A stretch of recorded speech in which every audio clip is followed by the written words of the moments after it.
가족 이야기 구독자 여러분, 안녕하세요. 아내가 집을 비울 때마다 남편이 침대 시트를 간다면 여러분은 어떻게 생각하시겠어요? 자상한 남편의 배려라고 생각하시겠죠. 하지만 이 사소한 행동 속에 한 가정을 송두리째 흔들어 놓을 끔찍한 비밀이 숨겨져 있다면요. 아내를 숨막히게 한 진실, 남편을 고통에 빠뜨린 아픔, 그리고 상상조차 할 수 없었던 비극의 연속. 오늘 이야기는 아내가 없을 때마다 남편은 침대 시트를 빨았다입니다. 이야기가 궁금하시다면 지금 바로 귀 기울여 주시기 바랍니다. 제 이름은 혜진, 올해 38살이고 보험회사에서 근무하는 평범한 직장인입니다. 남편 민주는 저보다 2살 많고 대학 교수입니다. 저희는 결혼한 지 10년이 넘었고 초등학교 5학년인 아들이 하나 있습니다. 겉으로 보기에 저희 가족은 다른 집들과 다를 바 없는 평범한 가정이었습니다. 아침에 아이를 학교에 데려다주고 저녁에 돌아와 밥을 먹고 밤에는 다 함께 모여 시간을 보냈죠. 하지만 그 평범함이 수년 후에야 제가 발견하게 된 비정상적인 무언가를 감추고 있었습니다. 제가 출장을 가거나 며칠간 친정에 다녀올 때마다 집에 돌아오면 침실의 침대 시트가 항상 깨끗하게 바뀌어 있었습니다. 단순히 시트를 교체한 것이 아니라 남편은 썼던 시트를 세탁해서 다림질까지 하고 새 시트를 호텔처럼 꼼꼼하게 깔아놓았습니다. 처음에는 남편이 깔끔하고 정돈된 사람이라 기뻤습니다. 집안을 잘 돌봐주는 자상한 남편을 원하지 않는 아내가 어디 있겠어요. 하지만 점점 이상하다는 생각이 들기 시작했습니다. 사실 민준 씨는 청소를 좋아하는 사람이 아니거든요. 평소 빨래나 청소는 대부분 제 몫이었고, 제가 아픈 날에는 어설프게 요리를 하다가 음식을 태운 적도 여러 번이었습니다. 그런데 제가 며칠 집을 비울 때마다 침대 시트는 섬유유연제 향기를 풍기며 새 것처럼 바뀌어 있었고 주름 하나 없이 팽팽하게 당겨져 있었습니다. 제가 이 사실을 처음 알아차린 건 할아버지 제사 때문에 친정에 사흘간 다녀왔을 때입니다. 집에 돌아와 침실에 들어서는 순간 향긋한 섬유유연제 냄새가 코를 찔렀고 침대는 마치 호텔 직원이 다녀간 것처럼 정돈되어 있었습니다. 저는 놀라서 물었습니다. 여보, 시트 바꿨어요? 남편은 저를 보며 가볍게 웃었습니다. 더러운 것 같아서 빨았어. 당신 돌아오면 깨끗한 데서 자야지. 저는 웃었습니다. 내가 며칠 동안 집에서 자도 안 바꾸더니. 남편은 멋쩍게 웃으며 아무 말도 하지 않았습니다. 저는 대수롭지 않게 넘겼습니다. 하지만 2번째, 3번째 같은 일이 반복되자 뭔가 잘못되었다는 느낌이 들기 시작했습니다. 한 번은 제가 예고 없이 중간에 돌아온 적이 있습니다. 그날은 회의가 취소되어 예정보다 일찍 서둘러 집으로 돌아왔습니다. 침실 문을 열자 남편이 침대 시트를 당기며 분주하게 움직이고 있었습니다. 그의 손에는 침대 프레임 쪽을 닦는 듯한 수건이 들려 있었습니다. 저를 보자 남편은 너무 놀라 손에 들고 있던 수건을 떨어뜨렸습니다. 혜진아, 왜 이렇게 일찍 왔어? 회의가 취소됐어요. 저는 바닥을 내려다 보았고 수건에 붉은 얼룩이 몇 군데 묻어있는 것을 보았습니다. 저는 미간을 찌푸렸습니다. 이게 뭐예요? 남편은 당황하며 말했습니다. 방에서라면 먹다가 고추장을 흘려서 닦고 있었어. 저는 가까이 다가갔습니다. 붉은 얼룩은 고추장 같지 않았습니다. 그것은 말라붙은 피처럼 검붓고 걸쭉했습니다. 하지만 저는 더 이상 묻지 못했습니다. 그날부터 제 머릿속에는 온갖 생각들이 맴돌기 시작했습니다. 의심하고 싶지는 않았지만 제가 이 집을 떠날 때마다 무언가 비밀스러운 일이 벌어지고 있다는 여성의 직감이 저에게 경고하고 있었습니다. 저는 이 사실을 아무에게도 말하지 않았습니다. 무슨 일이든 털어놓던 가장 친한 친구에게조차 이번 일은 숨겼습니다. 말을 꺼내면 모든 것이 걷잡을 수 없이 될까 두려웠습니다. 남편을 억울하게 의심하고 싶지도 않았고 아들이 부모님의 갈등을 보게 하고 싶지도 않았습니다. 하지만 또다시 이상한 일이 일어났습니다. 저는 부산으로 이틀간 출장을 가게 되었습니다. 떠나기 전 저는 일부러 작은 얼룩이 묻은 흰색 시트를 그대로 두었습니다. 각 얼룩의 위치를 기억하기 위해 사진도 찍어두었죠. 돌아왔을 때 예상대로 시트는 바뀌어 있었습니다. 저는 옷장을 확인했지만 썼던 시트는 없었습니다. 남편에게 물어보니 그는 말했습니다. 너무 더러워서 세탁해서 베란다에 널어놨어. 저는 보통 빨래를 넣는 옥상에 올라가 봤지만 아무것도 없었습니다. 저는 잠을 이루지 못하기 시작했습니다. 어느 날 밤, 저는 소파에 앉아 머릿속을 맴도는 수많은 질문에 시달렸습니다. 그이가 몰래 바람을 피우는 걸까? 내가 없을 때 다른 여자가 집에 오는 걸까? 아니면 더 끔찍한 무언가를 숨기는 걸까? 왜 하필 침대일까? 왜 시트를 갈아야만 하는 걸까? 그러다 혼자 웃었습니다. 어쩌면 정말 깔끔해서 그런 걸지도 몰라. 내가 너무 과민한 거 아닐까? 하지만 이성은 거기서 멈추지 않았습니다. 진실을 밝혀야 한다고 저를 재촉했습니다. 그날 밤 저는 침실 구석에 작은 감시 장치를 설치하기로 결심했습니다. 남편을 몰래 감시하려는 것이 아니라 진실을 알아야만 한다는 충동 때문이었습니다. 제가 틀렸을 수도 맞았을 수도 있습니다. 하지만 저는 알아야만 했습니다. 더 이상 이런 불안감 속에서 살 수는 없었습니다. 일주일 후 저는 다시 출장을 가게 되었고 이번에는 제가 없는 이틀 동안 그 장치가 작동하도록 두었습니다. 저는 몰랐습니다. 이번 귀가가 끔찍한 악몽의 시작이 될 줄은 말입니다. 저는 출장에서 돌아오는 내내 마음이 돌덩이를 얹은 듯 무거웠습니다. 일이 순조롭지 않아서가 아니었습니다. 이틀 내내 제 마음은 침실 책장 위 조화 화분 뒤에 숨겨진 아주 작은 카메라 주위를 맴돌았기 때문입니다. 솔직히 말해서 저는 몇 번이고 제 자신에게 자문했습니다. 내가 지금 뭘 하는 거지? 아내라는 사람이 남편을 몰래 감시하다니. 내가 아직 그 사람을 믿고 있긴 한 걸까? 하지만 회피하는 그의 눈빛, 당황하던 행동, 그리고 어설픈 변명들을 떠올릴 때마다 저는 평정심을 유지할 수 없었습니다. 저는 더 이상 의심 속에서 살 수 없었습니다. 진실이 필요했습니다. 집에 도착하자마자 아이와 인사를 나눈 뒤 가방에 확인할 것이 있다는 핑계를 대고 침실 문을 잠갔습니다. 심장이 너무 세게 뛰어 가슴 속에서 그 울림이 똑똑히 들릴 정도였습니다. 저는 장치를 꺼내 컴퓨터에 연결하고 녹화 파일을 열었습니다. 화면에는 익숙한 풍경, 고요하고 조용한 시선으로 바라본 제 침실이 나타났습니다. 침대는 제가 떠날 때와 똑같은 모습이었습니다. 잠시 후 민준 씨가 방으로 들어왔습니다. 그는 흰색 티셔츠에 반바지 차림이었고 손에는 물이 담긴 대야를 들고 있었습니다. 별다른 이상한 점은 없었습니다. 저는 계속해서 지켜봤습니다. 그는 침대 시트를 벗겨내 조심스럽게 접은 다음 옷장에서 다른 시트 세트를 꺼내 교체하기 시작했습니다. 여느 때와 같았지만 그때 그가 돌아서서 방문을 열었습니다. 한 여자가 들어왔습니다. 저는 그대로 얼어붙었습니다. 그녀는 체크무늬 셔츠에 몸에 꼭 끼는 청바지를 입고 있었습니다.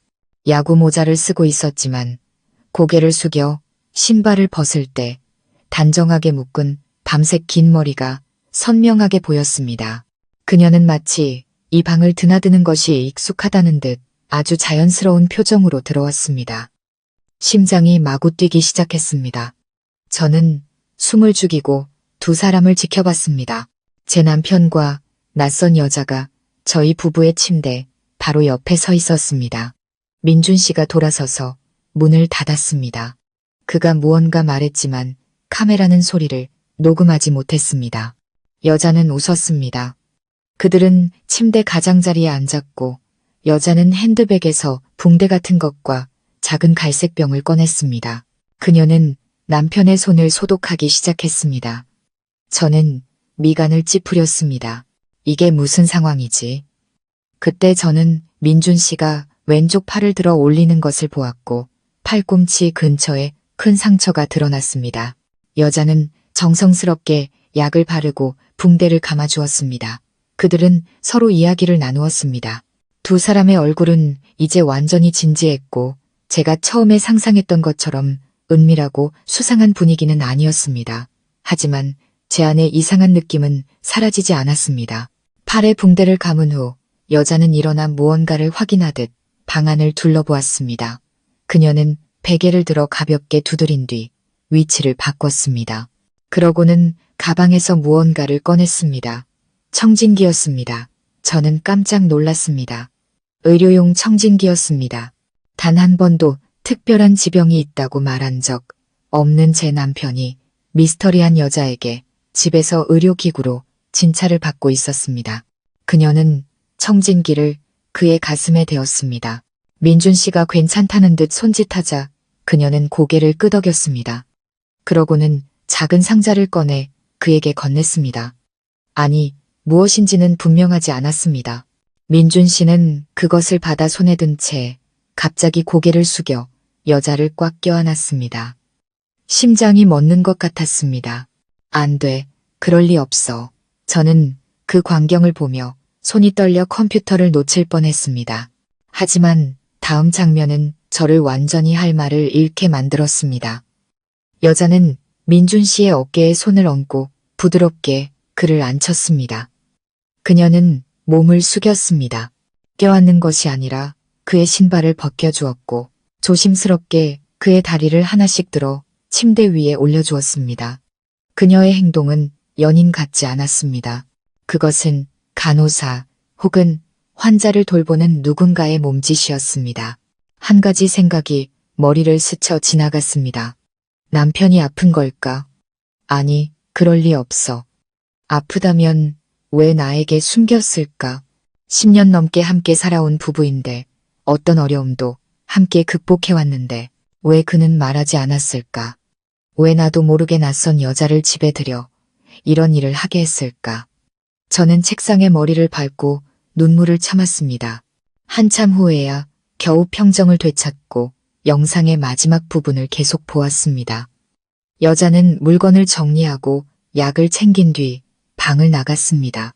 떠나기 전 그녀는 주변을 한번 둘러보고 침대 시트 가장자리를 평평하게 정리한 뒤에야 조용히 문을 닫았습니다. 영상이 끝난 후 제가 얼마나 오랫동안 멍하니 앉아 있었는지 모르겠습니다. 제 감정은 혼란스러웠습니다. 분노, 의심, 걱정, 고통. 민준 씨에게 직접 묻고 싶었고 따지고 싶었고 나한테 뭘 숨기는 거예요? 그 여자는 누구예요? 라고 소리치고 싶었습니다. 하지만 저는 두려웠습니다. 만약 묻게 되면 배신보다 더 아픈 진실에 상처받을까봐 두려웠습니다. 저는 그가 바람 피우는 현장을 발견할 각오를 하고 있었습니다. 하지만 제가 본 것은 저를 몇 배나 더 혼란스럽게 만들었습니다. 그날 밤 저는 바로 그 침대, 깨끗하게 시트가 교체된 그 침대에 누워 심장까지 시린 추위를 느꼈습니다. 민준 씨는 아무 일도 없었다는 듯 옆에서 평온하게 잠들어 있었습니다. 저는 그에게 등을 돌리고 눈을 똑바로 뜬 채 천장을 바라보았습니다. 어디서부터 시작해야 할지 몰랐지만 모든 것을 알아내야 한다는 것은 알았습니다. 그리고 제가 가장 먼저 떠올린 사람은 제 대학 동창이자 지금은 한 의료센터에서 간호사로 일하는 선미 언니였습니다. 저는 다음날 언니를 만나기로 결심했습니다. 진실이 무엇이든 저는 알아야 했습니다. 모르는 채로는 계속 의심할 수밖에 없고 그 의심이 결혼 생활을 망칠 수도 있으니까요. 다음날 아침 저는 민준 씨에게 오랜만에 친구와 커피 약속이 있다고 말했습니다. 의심받지 않고 집을 나설 완벽한 핑계였죠. 민준 씨는 그저 고개를 끄덕였고 눈빛은 여느 때처럼 다정했습니다. 하지만 그때의 저에게는 그의 모든 행동이 미스터리한 안개에 쌓여 있는 것 같았습니다. 그를 볼수록 더욱 낯설게 느껴졌습니다. 마치 수년간 제 옆에서 잠든 이 남자가 다른 사람인 것 같았습니다. 저는 선미 언니를 그녀가 일하는 병원 근처 카페에서 만났습니다. 우리는 대학을 같이 다녔고 졸업 후 각자의 길을 걸었지만 여전히 연락을 유지하고 있었습니다. 언니는 제가 신뢰하는 사람이었습니다. 솔직한 성격 때문만이 아니라 지금 제 머릿속을 헤집고 있는 의심들을 짜맞추는데 필요한 의학적 지식을 가지고 있었기 때문입니다. 선미 언니가 도착하자마자 저는 빙빙 돌리지 않고 휴대폰을 열어 여자가 방으로 들어오는 부분만 잘라낸 영상을 보여주었습니다. 언니는 유심히 영상을 보더니 한참 동안 생각에 잠겨 있다가 저를 돌아보며 말했습니다. 이 사람 낯이 익은데 다시 한번 자세히 보자. 저는 수백 마리의 개미가 몸속을 기어다니는 것처럼 초조하게 기다렸습니다. 선미 언니는 몇 번 더 영상을 보더니 중얼거렸습니다. 맞아, 이 사람 소희 씨네. 푸른 재활센터 간호사야. 다른 병원으로 환자 이송할 때 몇 번 만났는데 아마 척수 손상 환자 전문일 거야. 그 말은 마치 벼락과도 같았습니다. 저는 눈을 크게 떴습니다. 척수 손상이요? 선미 언니는 미간을 찌푸리며 의심스러운 눈초리로 저를 바라보았습니다. 솔직히 말해봐. 혜진아, 영상 속 남편분이랑 무슨 일이야? 저는 마른 침을 삼키고 고개를 숙였습니다. 제 남편이에요. 저 여자는 누군지 모르고요. 며칠 전에야 알게 됐어요. 선미 언니는 침묵했습니다. 잠시 후 그녀는 천천히 말했습니다. 푸른 재활센터 간호사라면 남편분이 뭔가 치료를 받고 있을 가능성이 아주 높아. 내가 기억하기로 소희 씨는 특별한 케이스만 담당하는데 보통 사고나 수술 후 회복 아니면 일시적 마비 환자들이야. 그런데 언니는 말을 멈추고 고개를 갸웃거렸습니다. 너 남편 건강 상태에 대해 아무것도 몰라. 저는 심장이 쿵하고 내려앉는 것을 느꼈고 눈시울이 뜨거워졌습니다. 저는 고개를 저었습니다. 그 사람은 아무 말도 안 했어요. 전 전혀 몰랐어요. 저는 바람 피우는 줄 알았다는 말을 차마 내뱉지 못했습니다. 배신, 몰래 다른 사람을 집에 들이는 행위. 지금 와서 생각하니 죄책감이 들었지만 제 상황에 처했다면 누가 그렇게 생각하지 않았을까요? 선미 언니는 제 어깨에 손을 얹고 부드러운 목소리로 말했습니다. 정확히 알고 싶으면 남편한테 직접 물어보는 수밖에 없어. 아니면 네가 용기가 있다면 그 센터에 가서 소희 씨를 만나보는 것도 방법이지만 마음의 준비는 단단히 해야 할 거야. 저는 고개를 끄덕였습니다. 고마워요, 언니. 하지만 그 순간 제 머릿속은 이미 수많은 가설로 복잡하게 얽혀 있었습니다. 그날 저녁 저는 혼란스러운 마음으로 집에 돌아왔습니다. 소파에 앉아 한 손에는 TV 리모컨을 들고 다른 한 손으로는 옆구리를 가볍게 긁고 있는 민준 씨를 보았습니다. 문득 그가 전보다 야위었다는 생각이 들었습니다. 광대뼈는 튀어나오고 눈은 퀭했습니다. 저는 업무 스트레스 때문이라고 생각했지만 지금 보니 혹시 병 때문은 아닐까? 저녁 식사 후 저는 대화를 나누기로 결심했습니다. 저는 그를 방으로 데리고 들어가 문을 닫았습니다. 심장이 쿵쾅거렸습니다. 저는 최대한 차분한 목소리를 유지하며 말했습니다. 나한테 숨기는 거 있죠? 민준 씨는 약간 놀라며 눈을 크게 떴습니다. 무슨 소리야? 내가 출장 갔을 때 집에 왔던 그 여자 누구예요? 그의 얼굴색이 즉시 변했습니다. 그는 일어나 제 시선을 피했습니다. 당신, 나 감시했어? 저는 대답하지 않았습니다. 침묵만으로도 충분했습니다. 민준 씨는 한숨을 쉬며 이마를 감쌌습니다. 한참 후에야 그는 낮고 지친 목소리로 말했습니다. 당신이 이미 알았으니 더는 숨기지 않을게. 맞아, 당신한테 숨긴 게 있어. 하지만 당신이 생각하는 그런 건 아니야. 그는 돌아서서 저를 바라보았습니다. 그의 눈은 붉게 충혈되어 있었습니다. 3년 전에 나 오토바이 사고를 당했어. 그때 출장 중이었는데 뒤에서 차에 받쳐서 길가로 세게 넘어졌어. 의사는 가벼운 척추 손상이라고 진단했지. 당신이 걱정할까봐 숨겼어. 그때 당신 회사 일로 한창 스트레스 받고 있었잖아. 저는 충격에 빠졌습니다. 3년이나요? 왜 아무 말도 안 했어요? 처음엔 나을 거라고 생각했어. 하지만 시간이 지나면서 상태가 점점 심해졌어. 다리가 저리고 허리가 아프다가 나중에는 하반신 감각이 일시적으로 마비되기도 했어. 의사는 장기적으로 꾸준히 재활치료를 받아야 한다고 했어. 저는 입을 틀어막았습니다. 세상이 무너지는 것 같았습니다. 그는 맨 목소리로 계속했습니다. 소희 씨는 의사가 지정해준 재활치료사야. 내가 병원에 자주 가기 힘드니까 집으로 와서 도와주는 거고, 우리 사이에 부정한 건 전혀 없었어. 맹세해. 난 그저 당신이 슬퍼하는 걸 원치 않았어. 당신이 남편이 약해진 모습을, 당신이 기대던 강인한 남자가 더 이상 아닌 모습을 보게 하고 싶지 않았어. 저는 더 이상 그의 말이 제대로 들리지 않았습니다. 목이 메어오고 눈물이 걷잡을 수 없이 흘러내렸습니다. 저는 그가 피곤하다, 허리가 아프다, 일이 힘들다며 잠자리를 거부했던 모든 순간들을 떠올렸습니다. 그가 조용히 의자에 앉아 허리를 주무르던 모습들. 저는 그것이 평범한 일, 남자라면 누구나 겪는 피로라고만 생각했습니다. 그런데 그는 이 모든 것을 혼자서 견디고 있었던 것입니다. 저는 그를 와락 껴안았습니다. 우리 둘 다 울었습니다. 그날 밤 저는 뜬 눈으로 밤을 지새웠습니다. 옆에서 고르게 숨쉬는 그의 소리를 들으며 누워 있었습니다. 숨소리 하나하나가 가슴 아픈 슬픔으로 다가왔습니다. 저는 제 자신을 탓했습니다. 의심에 빠졌던 것, 10년 넘게 함께한 남자의 작은 변화들을 알아채지 못했던 둔감함을 탓했습니다. 하지만 아내로서의 본능을 탓할 수만은 없었습니다. 사랑하기에 잃는 것이 두려웠고, 사랑하면 최악의 상황을 상상하게 되니까요.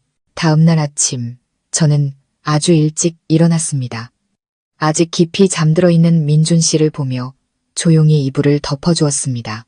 베란다로 나가자 아침 햇살이 난초에 맺힌 이슬방울 위로 쏟아졌습니다. 마음이 조금은 가벼워졌지만 진짜 폭풍우는 아직 지나가지 않았다는 것을 알았습니다. 제가 커피를 타러 일어섰을 때 민준 씨의 휴대폰이 갑자기 밝아지며 메시지 하나가 떴습니다. 다음 주 수요일 재검진 잊지 마세요. 그리고 그 일은 사모님께서 모르시게 하고요. 제 손이 떨렸습니다. 그 일, 나한테 숨기고 있는 일이 또 있다고? 저는 남편의 휴대폰 화면에 눈을 고정한 채 그대로 얼어붙었습니다. 짧은 메시지였지만 제 주변의 세상을 온통 뒤흔들기에는 충분했습니다. 다음 주 수요일 재검진 잊지 마세요. 그리고 그 일은 사모님께서 모르시게 하고요. 그 일이라니 도대체 무슨 일일까? 병에 대한 이야기는 아닐 것이다. 만약 병 때문이라면 이제는 내가 알게 되었으니 더 이상 숨길 이유가 없지 않은가. 그렇다면 내가 상상조차 하지 못했던 더 깊고 끔찍한 다른 일이 있는 걸까? 저는 휴대폰을 들어 대화 내용을 열어보려다 멈췄습니다. 흔적을 남기고 싶지 않았습니다. 대신 저는 조용히 그 메시지를 보낸 번호를 기록했습니다. 이름이 저장되지 않은 번호였지만 이상하게도 연락처 정보에는 흰색 가운을 입은 여자의 프로필 사진이 있었습니다. 얼굴은 햇빛에 가려 희미했지만 눈빛은 아주 익숙했습니다. 소희 씨, 제가 카메라 영상에서 봤던 바로 그 재활치료사였습니다. 저는 남편이 깨어날 때까지 기다렸다죠. 물을 수가 없었습니다. 지금 당장 물으면 이성을 잃을 것 같았기 때문입니다. 그리고 아픈 사람인 민준 씨에게 더 큰 압박을 주게 될 테고요. 저는 침착해야 했습니다. 모든 것을 명확히 파악한 후에야 진실을 가지고 그와 마주할 수 있을 것 같았습니다. 저는 조용히 집을 나섰습니다. 머릿속은 출구 없는 미로 같았고 구석구석마다 답 없는 질문들로 가득 차 있었습니다. 저는 친정어머니께 아이를 잠시 맡기고 거래처 사람을 만나러 간다는 핑계를 댔습니다. 푸른 재활센터로 가는 길은 끝없이 길게 느껴졌습니다. 저는 운전대를 꽉 잡았고 가슴이 누군가에게 쥐어짜이는 듯 답답했습니다. 도착해서 차에서 내려 저는 중앙 로비로 들어섰습니다. 이곳의 공기는 희미한 소독약 냄새로 가득했습니다. 안내 데스크 직원이 제게 고개를 숙여 인사했습니다. 저는 소희 씨의 이름을 말하며 개인적인 일로 만나고 싶다고 했습니다. 직원은 망설이는 기색을 보였습니다. 소희 선생님은 지금 치료실에 계셔서요. 미리 약속을 안 하셨으면 좀 어려운데. 저는 그녀의 눈을 부드럽지만 단호하게 바라보았습니다. 제 남편과 관련된 일이에요. 그분의 환자거든요. 안내 데스크 직원은 잠시 머뭇거리다가 고개를 끄덕였습니다. 잠시 후 소희 씨가 나왔습니다. 여전히 가냘픈 몸매에 차분한 표정이었지만 저를 보자 그녀의 눈이 살짝 흔들렸습니다. 약간 놀란 듯 보였습니다. 저는 미소를 지었지만 목소리는 얼음장처럼 차가웠습니다. 잠깐 저랑 따로 이야기 좀 할 수 있을까요? 아주 잠깐이면 돼요. 그녀는 고개를 끄덕이고 저를 직원 휴게실로 안내했습니다. 처음 몇 분간 아무도 말을 꺼내지 않았습니다. 방은 에어컨 소리만 희미하게 들릴 정도로 조용했습니다. 마침내 제가 입을 열었습니다. 제가 민준 씨 아내예요. 소희 씨는 고개를 끄덕였습니다. 숨기는 기색 없이 등을 곧게 펴고 저를 똑바로 바라보았습니다. 전혀 피하지 않았습니다. 당신이 그 사람을 돌보는 재활치료사라는 거 알아요. 침실에서 찍은 영상도 봤고요. 남편이 사고를 당했고 척추에 문제가 생겨서 재활치료를 받고 있다는 것도요. 더는 설명할 필요 없어요. 하지만 다른 이야기가 하나 더 있잖아요. 오늘 아침에 당신이 그 사람에게 보낸 문자 메시지요. 그 일이라는 게 뭐죠? 소희 씨의 눈이 흔들렸습니다. 순간 당황한 기색이 스쳤지만 그녀는 금세 평정을 되찾았습니다. 제가 그 문자를 아실 거라고는 생각 못했네요. 하지만 전 알게 됐고 지금 당장 명확하게 말해줘야겠어요. 소희 씨는 침묵했습니다. 그녀는 입술을 깨물고 가온 자락을 만지작거렸습니다. 저는 그녀에게서 눈을 떼지 않았습니다. 사모님께서 모든 걸 아셨다면 저도 더는 침묵하면 안 되겠네요. 하지만 부디 침착하게 들어주세요. 쉽게 들을 수 있는 이야기가 아니니까요. 저는 고개를 끄덕였습니다. 심장이 쿵쾅거렸습니다. 그 일은 남편분께서 누구에게도, 특히 사모님께는 절대 말하지 말라고 부탁하신 일이에요. 그게 뭔데요? 소희 씨는 길게 숨을 들이마신 후 천천히 말했습니다. 8개월 전에 민준 씨가 욕실에서 넘어진 적이 있어요. 아주 심하게요. 그 후로 그분의 생리 기능에 심각한 손상이 왔어요. 그때부터 지금까지 남편분은 육체적으로나 감정적으로 남편으로서의 역할을 할 수 없게 되셨어요. 저는 그대로 얼어붙었습니다. 온몸이 차갑게 식었습니다. 무슨 소리예요? 생리 기능을 제어하는 신경에 손상을 입으셨어요. 의사 선생님은 회복될 수도 있지만 아주 더딜 거라고 하셨고요. 그리고 더 중요한 건 그 후로 우울증 증세를 보이기 시작하셨다는 거예요. 누구와도, 심지어 심리 상담사와도 대화를 거부하셨어요. 제가 유일하게 가까이 다가갈 수 있는 사람이었죠. 왜요? 왜 저한테는 말하지 않은 거죠? 소희 씨는 저를 바라보며 목소리를 낮췄습니다. 남편분은 사모님을 사랑하니까요. 사모님께서 실망하실까봐 두려워하셨어요. 진실을 알면 사모님께서 자기를 떠날 거라고 생각하셨어요.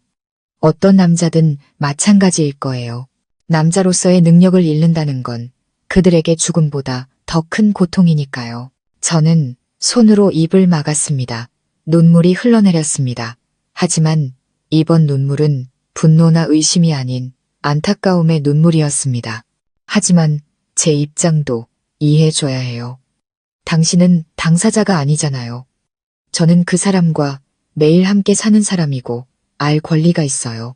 그 사람 곁에 있어야 했던 건 당신이 아니라 저였어야 해요.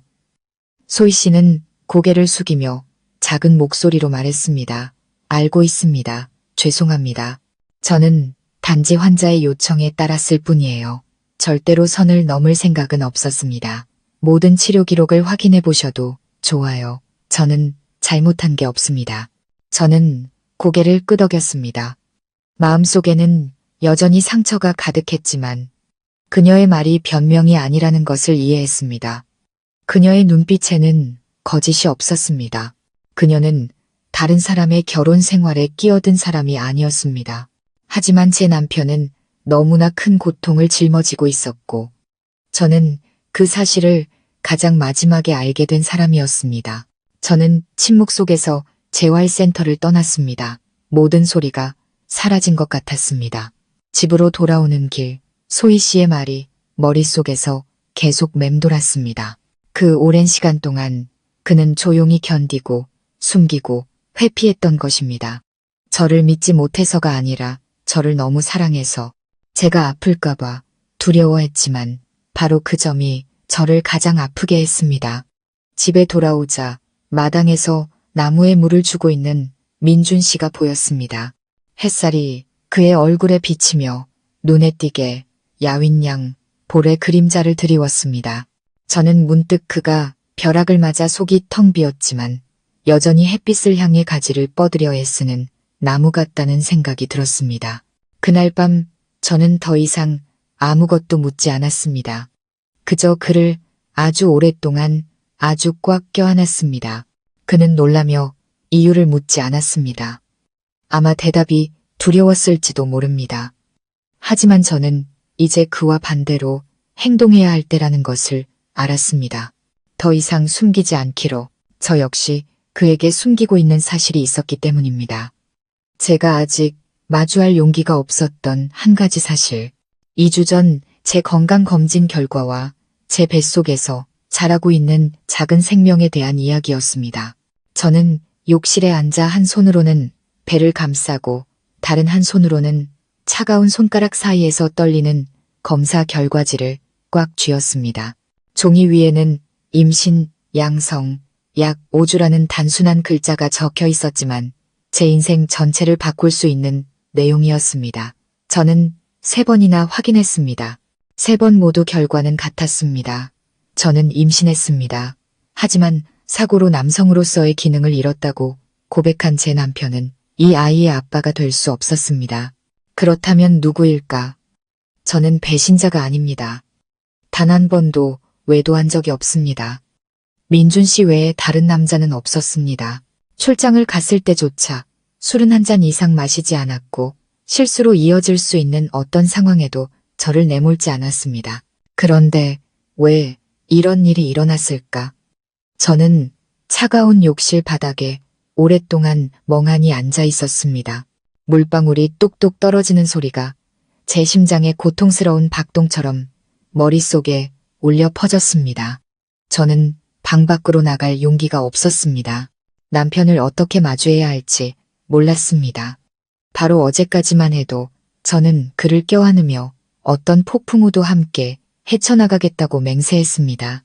그런데 이제 단 한순간에 제가 그토록 지키려 했던 믿음이 제 뱃속의 작은 생명체에 의해 숨막힐 듯 짓눌리고 있었습니다. 저는 눈을 감고 시간의 흐름을 되짚어 보았습니다. 마지막 생리는 한 달여 전 어머니 제사를 지내러 친정에 갔을 때였습니다. 그 여행은 사흘간 이어졌고 저는 친정집에서 여동생과 함께 잤습니다. 이상한 일은 없었고 낯선 사람도 만나지 않았습니다. 그렇다면 이 아이는 어디서 온 것일까? 저는 벌떡 일어나 검사 결과지를 바닥에 거의 내던졌습니다. 그럴 리 없어. 분명 뭔가 착오가 있을 거야. 다시 확인해봐야 해. 저는 즉시 혈액 검사를 했던 개인 병원에 전화를 걸었습니다. 수화기 넘어 간호사의 목소리는 부드러웠습니다. 다시 검사하러 오셔도 되지만 어제 결과는 아주 명확했어요. 의심스러우시다면 초음파 검사를 통해 임신 주수를 다시 확인해 볼 수 있습니다. 저는 바로 동의했습니다. 전화를 끊고 저는 민준 씨에게 회사에 급한 일이 생겨 외출해야 한다고 말했습니다. 그는 더 묻지 않고 고개를 끄덕였습니다. 아마 제가 방금 알게 된 사실들 때문에 여전히 슬퍼하고 있다고 생각했을 겁니다. 저는 가슴에 돌을 얹은 듯 무거운 마음으로 집을 나섰습니다. 병원에서 초음파 검사와 모든 재검사를 마친 후 의사는 다시 한번 확언했습니다.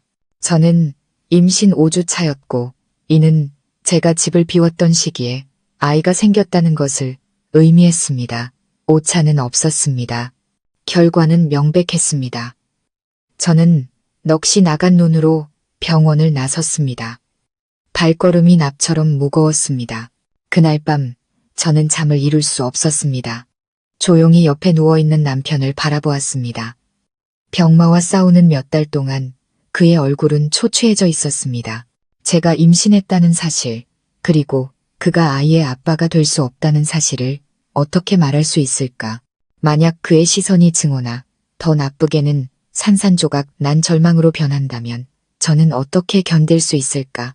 다음 날 아침 저는 한 사람에게 털어놓기로 결심했습니다. 흩어진 기억의 조각들을 맞춰줄 수 있다고 생각한 유일한 사람, 제 여동생 수진이었습니다. 저는 친정집에 가서 수진이를 따로 불러 뒤뜰에서 이야기를 나눴습니다. 제가 임신했다고 말하자 동생은 혼란스러운 표정으로 저를 바라보았습니다. 언니, 무슨 소리야? 임신했는데 형부 아이가 아니라고? 저는 눈물을 글썽이며 고개를 끄덕였습니다. 수진이는 미간을 찌푸렸습니다. 하지만 언니, 그때 사흘 내내 나랑 같이 있었잖아.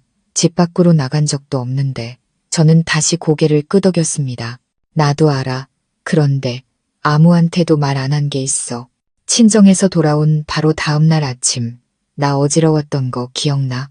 두통이 심하다고 하고 점심때까지 잤잖아. 수진이가 고개를 끄덕였습니다. 응, 내가 레몬차도 타줬잖아. 저는 목소리를 낮췄습니다. 그런데 깨어났을 때 몸이 되게 이상했어. 누가 만진 것처럼 옷도 흐트러져 있었고 그냥 꿈을 꿨나 보다 하고 말 안 했는데 지금은 잘 모르겠어. 수진이의 얼굴이 창백해졌습니다. 그녀는 잠시 멍하니 있다가 내뱉었습니다. 세상에, 언니 혹시 그 이상한 옆집 놈 생각 안 해봤어? 그날 전기 고친다고 연장 빌리러 왔었잖아. 저는 고개를 번쩍 들었습니다. 누구? 동철이 말이야. 응, 그 옆집 아줌마 아들. 예전에 남의 집 훔쳐보다가 걸린 적도 있잖아.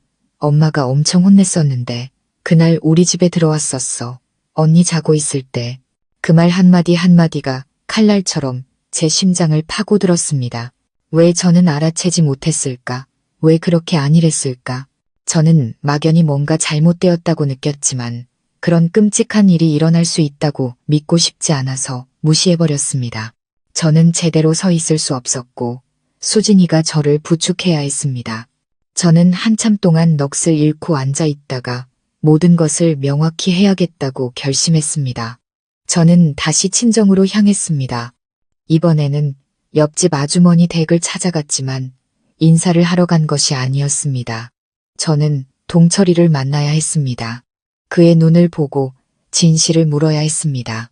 하지만 아주머니는 동철이가 일 때문에 멀리 간 지 일주일이 넘었고 아직 돌아오지 않았다고 말했습니다.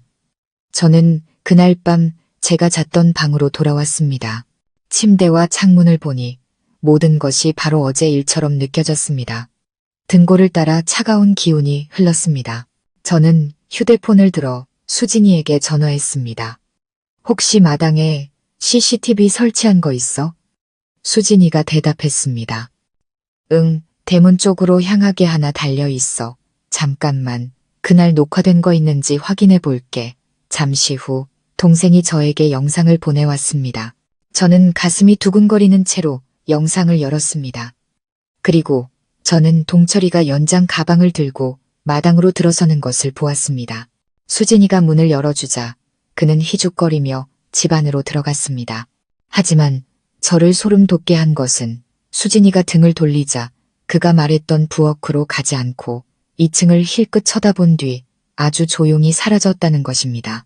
30분 후 다시 나타난 그는 머리를 쓸어 넘기고 입술을 핥으며 혼자 웃었습니다.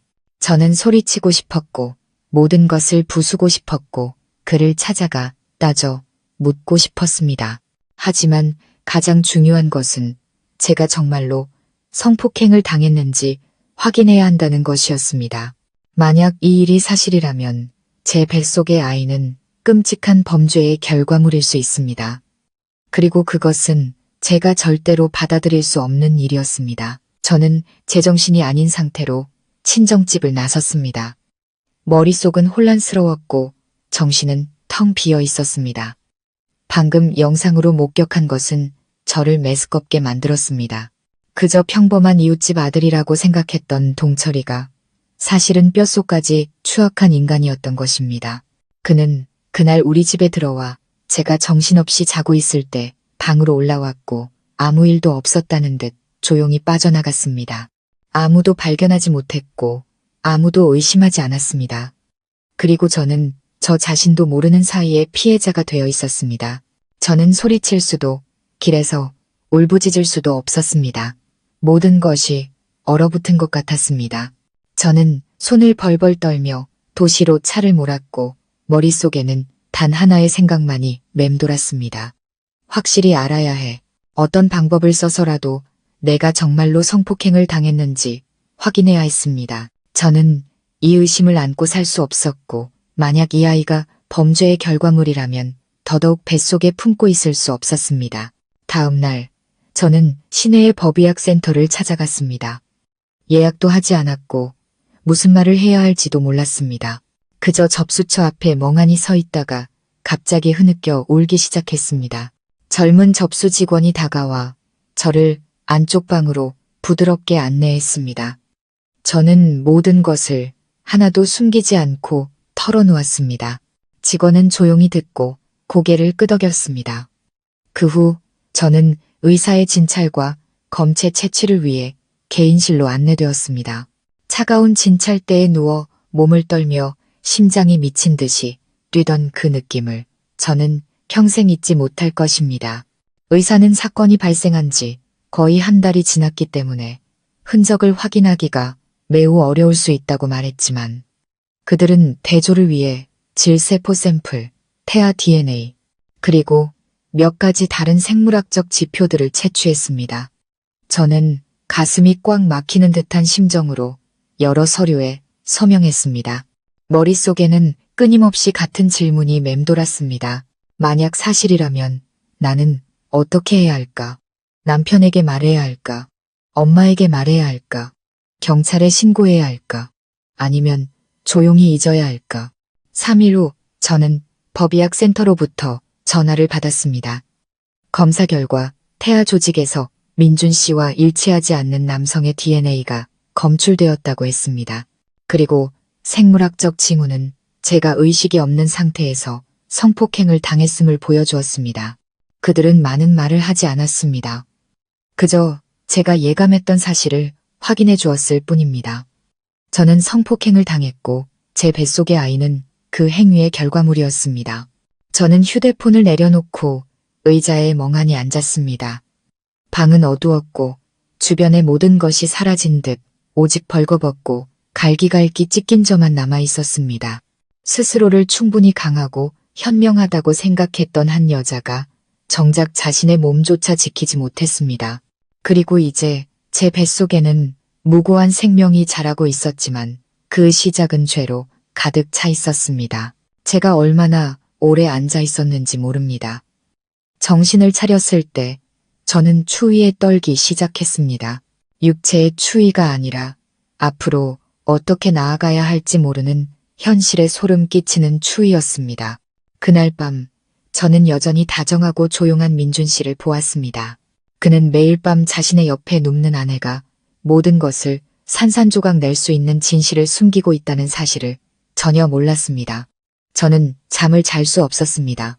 자정까지 뒤척이다가 조용히 부엌으로 내려와 희미한 노란 불빛 아래 홀로 앉았습니다. 머릿속은 갈등으로 가득했습니다.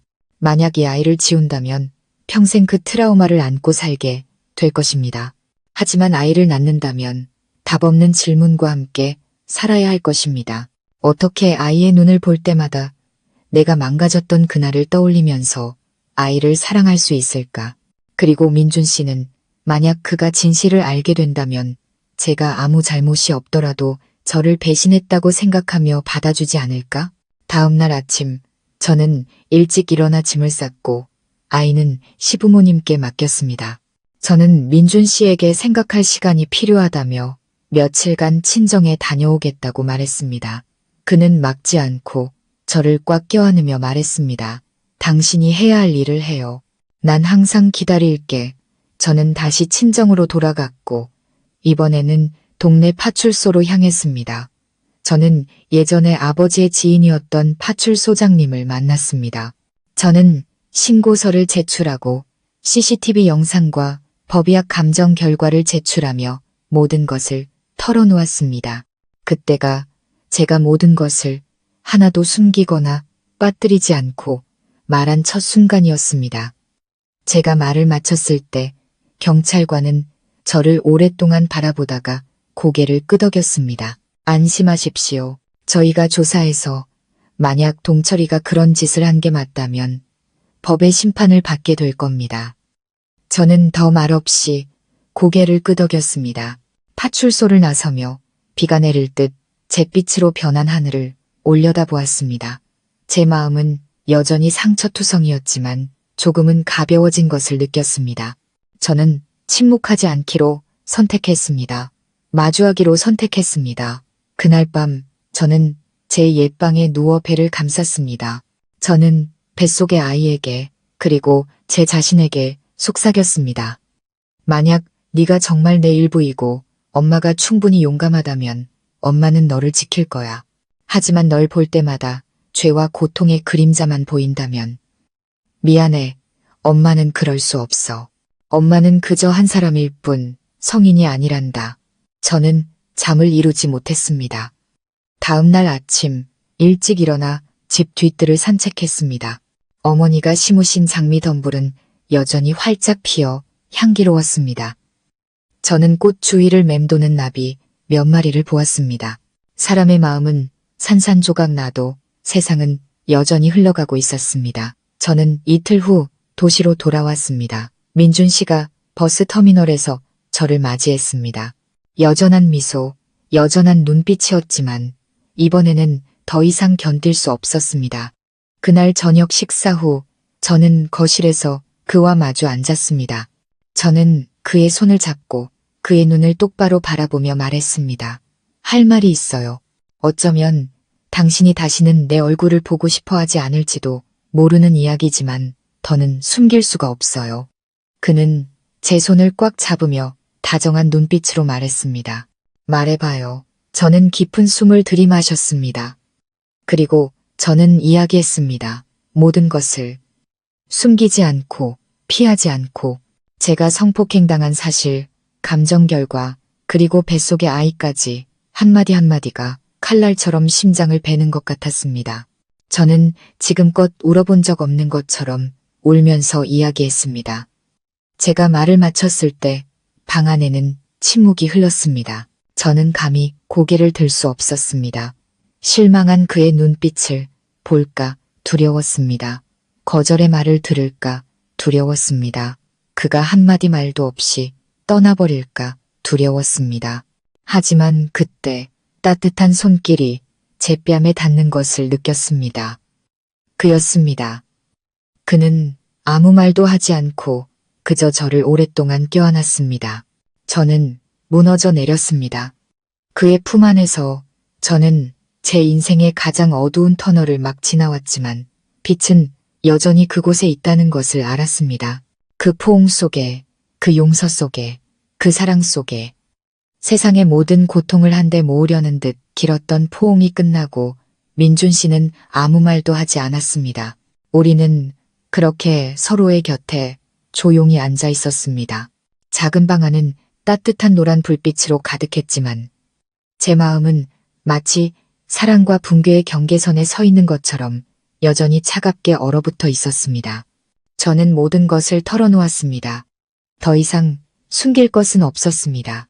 자신도 모르는 사이에 성폭행을 당했던 굴욕적인 고통부터 뱃속에서 자라는 생명이 사랑의 결실이 아닌 비극의 산물이라는 것을 깨달았을 때의 충격까지 마치 비극적인 드라마에서나 나올 법한 이야기가 남편과 자식이 있고 사랑하는 가족이 있는 평범한 직장 여성인 저에게 실제로 일어나고 있었습니다. 모든 것이 단 일주일 만에 산산조각 났습니다. 민준 씨는 저를 놓아주고 부드럽게 수건으로 제 눈물을 닦아주었습니다. 그의 얼굴에는 분노도 책망의 말도 없었습니다. 오직 깊고 슬픈 눈빛만이 가득했습니다. 그의 목소리는 마치 차가운 바람을 맞은 것처럼 쉬어 있었습니다. 당신 잘못이 아니야. 이 모든 건 누구도 원하지 않았던 일이야. 저는 더 이상 참지 못하고 큰 소리로 울음을 터뜨렸습니다. 저 자신을 위해, 그를 위해, 그리고 제 뱃속에서 자라는 무고한 아이를 위해 울었습니다. 누구도 겪어서는 안 될 이 모든 일들 때문에 울었습니다.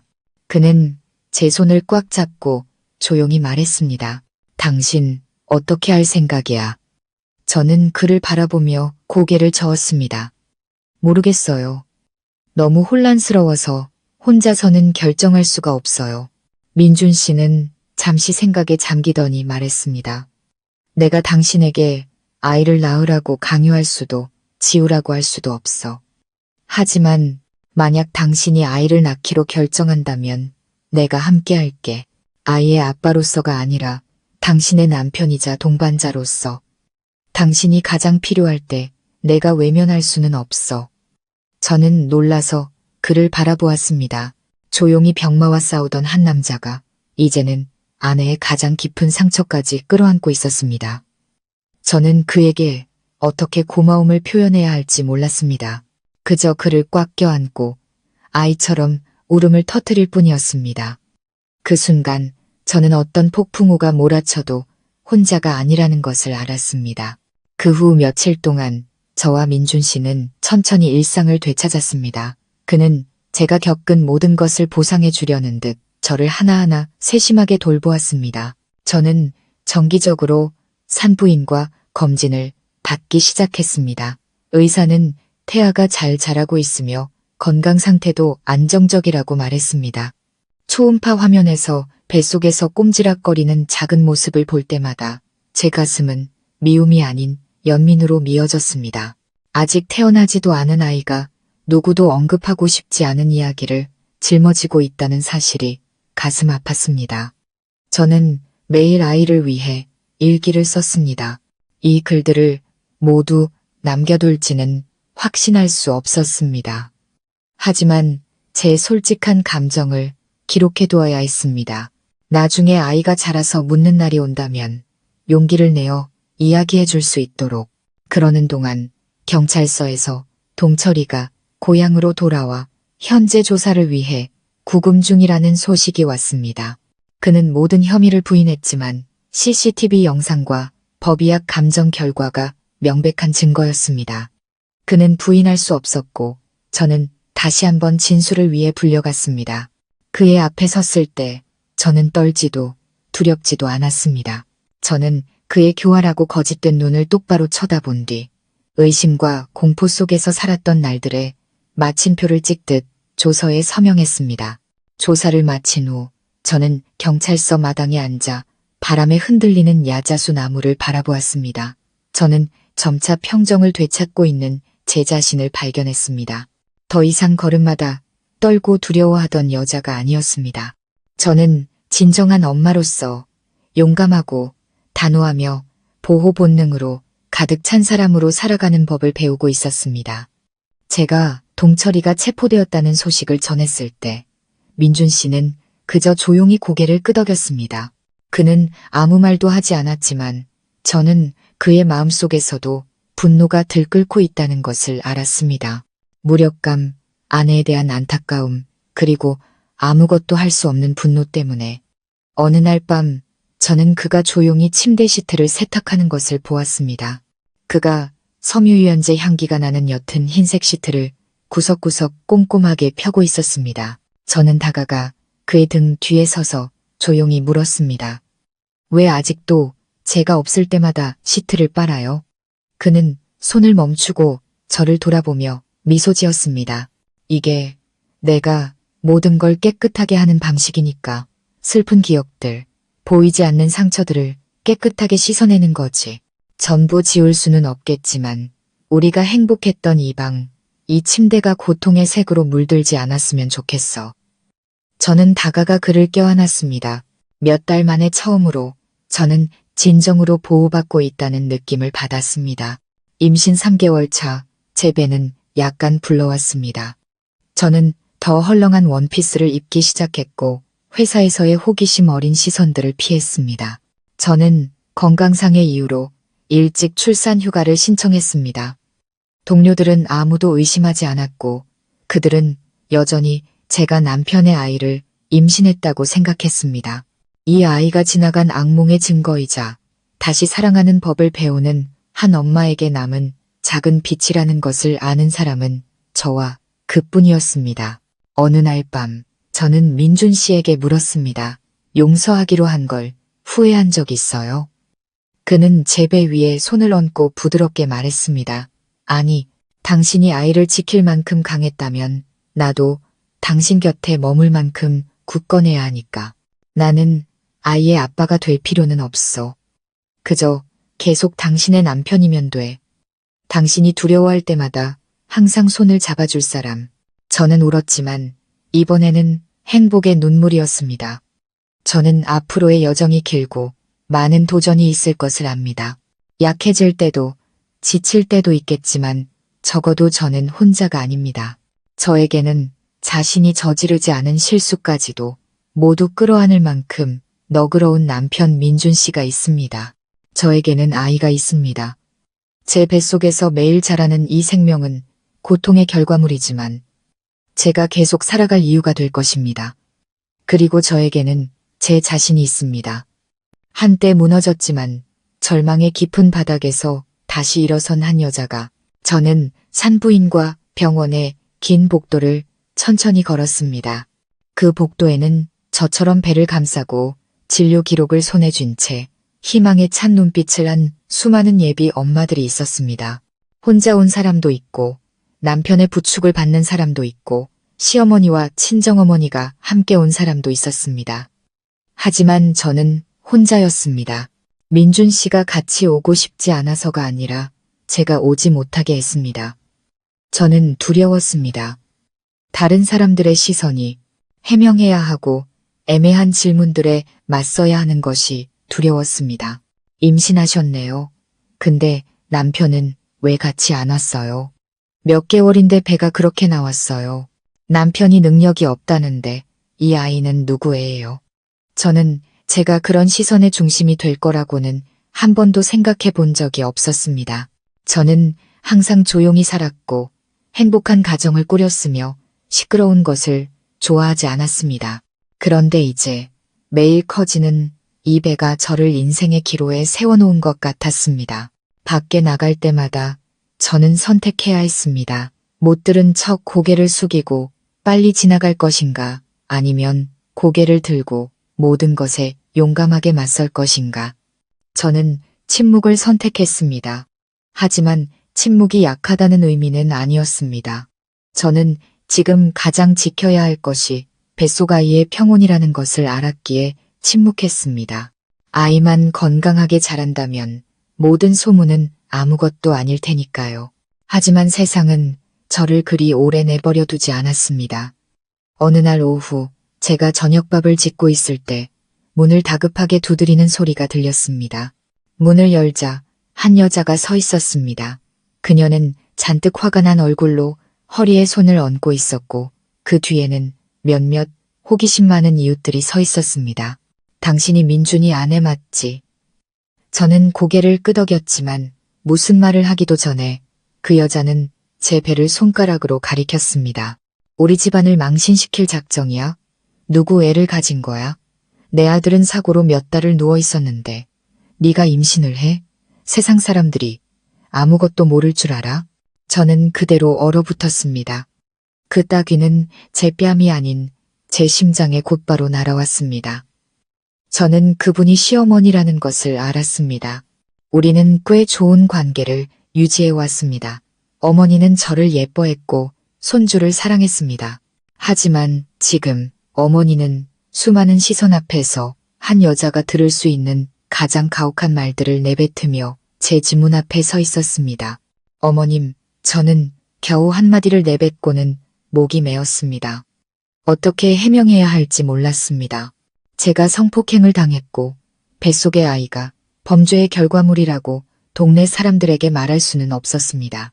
시어머니께 당신 아들은 아내를 매일 밤 안고 있지만 이 아이의 아빠는 아니라고 말할 수 없었습니다. 나를 어머니라고 부르지 마. 어머니는 소리쳤습니다. 정말 파렴치하구나. 그 애를 우리 집에 들일 생각이야? 절대 허락 못해. 법원에 소송을 걸겠어. 민준이가 바보라고 네가 마음대로 할 수 있을 거라 생각하지 마. 근처에 서 있던 한 이웃이 조심스럽게 어머니의 팔을 끌며 말했습니다. 진정하시고 일을 크게 만들지 마세요. 하지만 어머니는 그 손을 뿌리치고 계속해서 손가락질했습니다. 이 일을 반상회에 내놓겠어. 모두가 이 여자의 진짜 얼굴을 알아야 해. 문이 닫히고 그 뒤로 기름때처럼 번져나가기 시작한 소문들이 남았습니다. 저는 집 한가운데에 서서 옷자락을 꽉 쥔 채 눈물 한 방울 흘리지 않았습니다. 저는 너무나 고통스러웠고 분노를 넘어섰습니다. 그저 뼛속까지 시린 추위만 느낄 뿐이었습니다. 그날 밤 민준 씨가 집에 돌아와 식탁 옆에 조용히 앉아있는 저를 보고는 급히 물었습니다. 여보, 왜 그래? 얼굴이 왜 그렇게 창백해? 저는 그를 보며 억지로 웃었습니다. 어머니가 오셨었어요. 모든 걸 아셨나 봐요. 그의 표정이 굳어졌고 얼굴이 창백해졌습니다. 더 말할 필요도 없이 그는 자신이 무엇을 해야 할지 알았습니다. 다음 날 아침 그는 혼자 고향으로 내려가 어머니를 마주했습니다. 저는 따라가지 않았습니다. 저를 사랑해 주셨던 시어머니가 이제는 저를 배신자처럼 쳐다보는 광경을 보고 싶지 않았습니다. 그날 오후 민준 씨가 저에게 전화했습니다. 그의 목소리는 안개처럼 가라앉아 있었습니다. 어머니가 들으려고 하질 않아. 기어코 일을 크게 만들겠다고 하셔. 너랑 계속 살면 너뿐만 아니라 나까지 의절하시겠대. 저는 대답하지 않았습니다. 놀랍지 않았습니다. 그저 물었습니다. 당신은 어떻게 할 거예요? 그는 아주 오랫동안 침묵하다가 말했습니다. 난 당신을 버릴 수 없어. 내 어머니라고 해도 말이야. 저는 그 말이 그를 얼마나 괴롭게 했을지 알았습니다. 한쪽은 자신을 낳아준 사람, 다른 한쪽은 10년간 함께한 사람. 어떻게 아프지 않을 수 있을까? 하지만 저 또한 알았습니다. 만약 그가 저를 선택한다면 그는 어머니를 잃게 될 것입니다. 마을 사람들의 좋은 시선도 친척들의 존경도 잃게 될 것입니다. 그리고 저는 제가 그가 모든 것을 희생할 만큼 가치 있는 사람일까? 그날 밤 저는 또 잠을 이루지 못했습니다. 저는 인터넷으로 혼자 아이를 키울 권리에 대해 찾아보았습니다. 미혼모 지원 단체를 찾아보고 나중에 아이의 정신적 준비를 도와줄 수 있는 심리 상담사를 찾아보았습니다. 저는 모든 이야기를 다시 써서 암호가 걸린 파일에 저장했습니다. 나중에 아이가 물으면 읽어줄 수 있도록. 저는 최악의 상황에 대비해 모든 것을 준비했습니다. 그리고 정말로 위기가 닥쳤습니다. 일주일 후 정기 초음파 검사를 받으러 갔을 때 의사는 태아의 심장 박동이 불규칙하다는 것을 발견했습니다. 의사는 저에게 즉시 입원해서 경과를 지켜봐야 한다고 했습니다. 저는 공황 상태에 빠졌습니다. 이렇게 두려웠던 적은 없었습니다. 민준 씨에게 전화하자 30분 만에 그가 도착했고 우리는 함께 응급실로 들어갔습니다. 저는 침대에 누워 배의 태아 심박 측정 장치를 감고 있었습니다. 기계는 계속해서 삐삐 소리를 냈습니다. 의사들은 계속해서 드나들었고 그들의 얼굴은 긴장되어 있었습니다.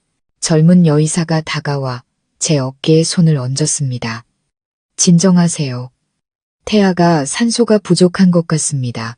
상태가 안정되지 않으면 조기 개입을 해야 할 수도 있습니다. 심장이 조여왔습니다. 저는 민준 씨를 돌아보며 눈물을 흘렸습니다. 아이를 잃을까봐 무서워요. 그는 아무 말 없이 제 손을 꽉 잡았습니다. 그리고 그때 감시장치에서 경보음이 울렸습니다. 의사가 크게 외쳤습니다. 응급수술실 준비해.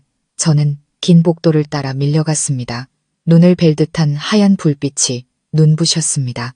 저는 닫히는 수술실 문 뒤로 점점 사라지는 민준 씨의 얼굴을 마지막으로 보았습니다. 그 순간 저는 모든 것을 생각했습니다. 아직 태어나지 않은 아이, 밖에서 두려움에 떨며 기다리는 남편, 저를 원망하는 시어머니, 그리고 제가 원하지 않았지만 살고 있는 이 세상, 저는 의식을 잃기 전 마지막으로 마음속으로 속삭였습니다. 아가야, 할 수만 있다면 엄마 곁에 있어줘. 수술실의 하얀 불빛에 정신이 아찔했습니다. 소독약 냄새가 코를 찔렀고 소름 끼치게 차가웠습니다. 저는 수술대 위에 누워 양팔이 고정되었고 가슴과 배 사이에 파란색 천이 세워졌습니다. 제가 이렇게 연약하게 느껴진 적은 없었습니다. 수술 칼 앞에 벌거벗은 몸, 떨리는 심장, 그리고 반으로 찢기는 듯한 영혼. 저는 더 이상 의사들이 무슨 말을 하는지 알아들을 수 없었습니다. 모든 소리가 먼 세상에서 들려오는 것처럼 왜곡되었습니다. 저는 단 한 가지 사실만을 알았습니다. 제 뱃속에는 살기 위해 몸부림치는 생명이 있다는 것.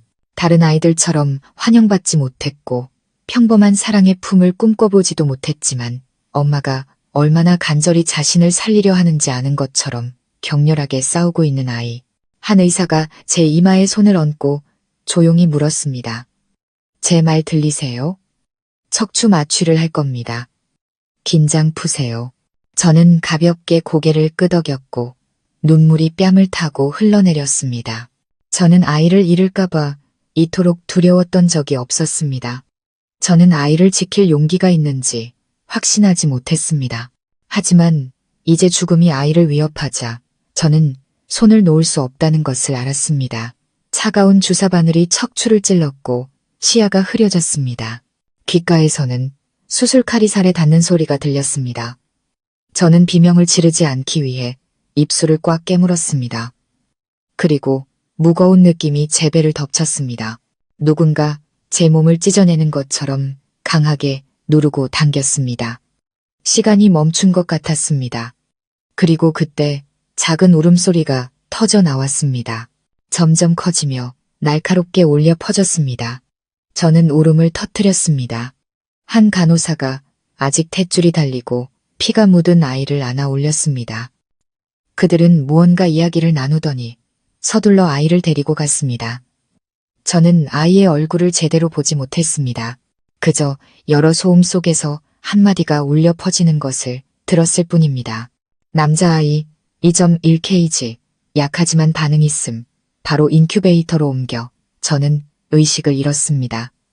깨어났을 때 저는 회복실에 누워 있었습니다. 불빛은 더 부드러운 노란색이었고 시끄러운 기계 소리 대신 제 자신의 거친 숨소리만 들렸습니다. 옆에는 초췌한 얼굴의 민준 씨가 있었습니다. 그의 두 손은 제 손을 꽉 잡고 있었습니다. 제가 눈을 뜨자 그는 벌떡 일어나며 눈물을 흘렸습니다. 깨어났구나. 당신 때문에 내가 얼마나 겁먹었는지 알아? 저는 힘없이 미소 지으며 겨우 한마디를 내뱉었습니다. 아이는 어때요? 그는 제 손을 잡고 조용히 말했습니다. 아직 약해서 인큐베이터에 있어. 하지만 의사 선생님이 고비는 넘겼다고 했어. 저는 울음을 터뜨렸습니다. 더 이상 고통의 눈물이 아닌 안도의 눈물이었습니다. 제 아이는 살아있었습니다. 제가 낳을지 말지 망설였던 아이, 세상이 의심의 눈초리로 바라보던 아이, 시어머니가 욕설을 퍼부었던 아이가 이제 저와 함께하기 위해 가냘픈 숨을 쉬고 있었습니다. 저는 거의 일주일간 입원했고 매일 민준 씨는 일찍 와서 늦게 돌아갔습니다. 그는 한 발짝도 떨어지지 않고 마치 신혼 때처럼 저를 돌보았습니다. 단 한 가지, 그의 눈빛은 여전히 다정했지만 뭔가 달라져 있었습니다. 마치 저에게 무언가를 숨기는 것 같았습니다. 제가 물어도 그는 말하지 않았습니다. 제가 침묵하면 그는 더욱 침묵했습니다. 제가 산모와 아기 병실로 옮겨진 날, 저는 처음으로 아이를 품에 안았습니다. 아이는 작고 붉었으며 눈을 꼭 감고 손을 꽉 쥐고 있었습니다. 그 느낌은 말로 표현할 수 없었습니다. 그 아이가 고통의 결과물이라는 것을 알았지만 그 순간 제 마음은 부드러워졌고 모든 원망과 미움이 사라졌습니다. 저는 아이를 가슴에 안고 속삭였습니다. 엄마가 여기 있어. 무슨 일이 있어도 엄마가 널 지켜줄게. 그날 밤 민준 씨는 침대 옆에 앉아 저를 오랫동안 바라보았습니다. 그는 제 손을 잡고 말했습니다. 혜진아, 할 말이 있는데 어디서부터 시작해야 할지 모르겠어. 저는 그를 부드럽게 바라보았습니다. 무슨 일이에요? 그는 한숨을 쉬더니 종이 한 장을 꺼냈습니다. 유전자 검사 결과지였습니다. 저는 그대로 얼어붙었습니다. 그는 계속해서 말했습니다. 의사 선생님께 부탁해서 아기 머리카락 샘플을 받았어. 내가 검사를 의뢰했어. 이러면 안 되는 거 알지만 모든 걸 결정하기 전에 진실을 명확히 알아야 했어. 저는 말없이 그를 바라보았습니다. 심장이 멎는 것 같았습니다. 그는 저에게 종이를 건넸고 저는 떨리는 손으로 그것을 열었습니다. 친자 관계, 성립, 부권 확률 99.98% 저는 할 말을 잃었습니다. 저는 고개를 들어 방금 읽은 것을 믿을 수 없다는 듯 동그랗게 뜬 눈으로 그를 바라보았습니다. 저는 목이 메어 말했습니다. 어떻게 이럴 수가 있어요? 그 역시 당혹감을 감추지 못했습니다. 나도 이해가 안 돼. 하지만 결과는 완전히 정확해. 두 군데서 했는데 둘 다 똑같이 나왔어. 저는 종이를 잡고 다시 한번 자세히 들여다보았습니다. 한 글자 한 글자가 제 영혼 깊은 곳을 건드리는 것 같았습니다. 아이는 당신 아들이에요. 저는 더듬거렸습니다. 하지만 당신은 능력이 없다고. 그는 고개를 끄덕였습니다. 맞아. 의사는 척수 손상으로 생리 기능이 완전히 상실됐다고 진단했어. 하지만 아주 드물게 뚜렷한 증상 없이 몇 달 후에 신경이 스스로 회복될 가능성이 있다고 하더군. 어쩌면 사고 전 마지막 관계였거나 예상보다 회복이 빨랐던 시기에 당신이 임신했을 수도 있어. 당신 친정에 가기 전에 우리 몇 번 관계했던 거 기억 안 나? 저는 그대로 얼어붙었습니다. 저는 기억해냈습니다. 맞습니다. 그런 일이 있었습니다. 제가 막 샤워를 마치고 나왔을 때 그가 먼저 다가왔습니다. 그때 저는 그가 오랫동안 감각이 없다고 말했었기에 놀랐습니다. 하지만 더 이상 신경 쓰지 않았습니다. 모든 것이 아주 자연스럽게 일어났고 아마도 이 아이는 바로 그날 만들어졌을 것입니다. 저는 울음을 터뜨렸습니다. 지금껏 울어본 적 없는 것처럼 울었습니다. 고통, 갈등, 의심의 눈초리, 욕설, 모든 것이 파도처럼 밀려와 이 순간에 터져나왔습니다. 저는 아이를 품에 꼭 껴안고 민준 씨를 바라보았습니다. 그 역시 울고 있었습니다. 후회가 아닌 행복 때문이었습니다. 마침내 모든 오해와 갈등, 이성과 감정의 경계를 넘어 저와 그는 끊어진 줄 알았던 연결고리를 다시 찾았기 때문입니다. 한 아이, 한 핏줄, 하나의 기적. 저는 그 유전자 검사 결과지 이후, 병원에서의 그 밤 이후, 제 인생이 평화롭고 고요한 세 장으로 넘어갈 것이라고 생각했습니다. 비극의 결과물처럼 보였던 아이가 마침내 기적이 되어 저와 민준 씨를 폭풍우 속에서 더욱 단단히 묶어주는 끈이 되었습니다. 저는 옅은 햇살이 비치는 오후, 제가 아이를 안고 있고 민준 씨가 곁에서 온화하게 웃는 모습을 상상했습니다. 모든 어둠은 그저 기억으로 남을 것이라고. 하지만 인생은 그리 간단하지 않았습니다. 평화는 결코 쉽게 오지 않았습니다. 특히 과거가 여전히 잠들지 않으려 할 때는 더욱 그렇습니다. 저는 수술 후 건강 상태를 지켜보기 위해 열흘간 입원했다가 퇴원했습니다. 미숙아로 태어나 체중이 적었던 제 아들은 호흡 관찰을 위해 일주일 더 인큐베이터에 있어야 했습니다. 저는 아이가 사무치게 그리웠습니다. 매일같이 유리창 너머로 아이를 보기 위해 들어갔고 수많은 튜브와 기계 소리 속에서 웅크리고 누워있는 작은 아이를 보았습니다. 제 마음은 누군가에게 핥혀지는 것 같았습니다. 민준 씨는 마치 폭풍우가 몰아친 날이 없었다는 듯 늘 제 곁에서 부드럽게 대해주었습니다. 그는 끼니와 잠자리를 하나하나 챙겨주었습니다. 이전보다 말수는 줄었지만 그의 눈에는 항상 깊은 무언가가 담겨 있었습니다. 저는 그것이 사랑의 생사경계를 넘어본 남자들만이 가질 수 있는 눈빛이라는 것을 알았습니다. 아이가 퇴원하는 날, 비가 부슬부슬 내렸습니다. 저는 아이를 안고 차로 향했고 마음은 복잡했습니다. 병원에서 집으로 오는 내내 민준 씨는 아무 말도 하지 않았고 저는 품 안에서 곤히 잠든 아이를 보며 눈물을 멈출 수 없었습니다. 저는 이제부터 제 인생이 결코 예전 같지 않을 것임을 알았습니다. 저는 더 이상 평범한 여자가 아니었습니다. 저는 사랑과 미움, 지키는 것과 버리는 것의 경계에 서 있다가 사랑을 선택한 엄마였습니다. 집에 도착해서 저는 침대 옆에 놓인 작은 요람에 아이를 눕혔습니다. 모든 것은 미리 꼼꼼하게 준비되어 있었습니다. 침실은 깨끗하게 청소되었고 은은한 아로마 오일 향이 났습니다. 제가 집을 비울 때마다 민준 씨가 정성스럽게 갈았던 상아색 침대 시트는 이제 앞으로의 날들을 위한 부드러운 매트가 되었습니다. 저는 아이 곁에 앉아 작은 손을 잡았습니다. 마음이 조금은 가벼워졌습니다. 모든 상처는 일단 덮어두었습니다. 저는 그렇게 믿었습니다. 다음 날 아침 제가 막 아이에게 젖을 먹이고 몽롱한 상태로 눕기도 전에 문을 두드리는 소리가 들렸습니다. 시계를 보니 아침 7시가 조금 넘었습니다. 문을 열자 저는 그대로 얼어붙었습니다. 시어머니였습니다. 어머니는 단아한 한복을 입고 머리를 높이 묶은 채 서 있었습니다. 얼굴은 이전처럼 험악하지 않았지만 무서울 정도로 차분했습니다. 어머니는 웃지도 울지도 않은 채 저를 바라보며 짧게 말했습니다. 들어가도 되겠니? 저는 문을 열고 어머니를 집 안으로 모셨습니다. 심장이 가슴속에서 미친 듯이 뛰었고 집안의 공기는 끈적하게 굳어버린 것 같았습니다.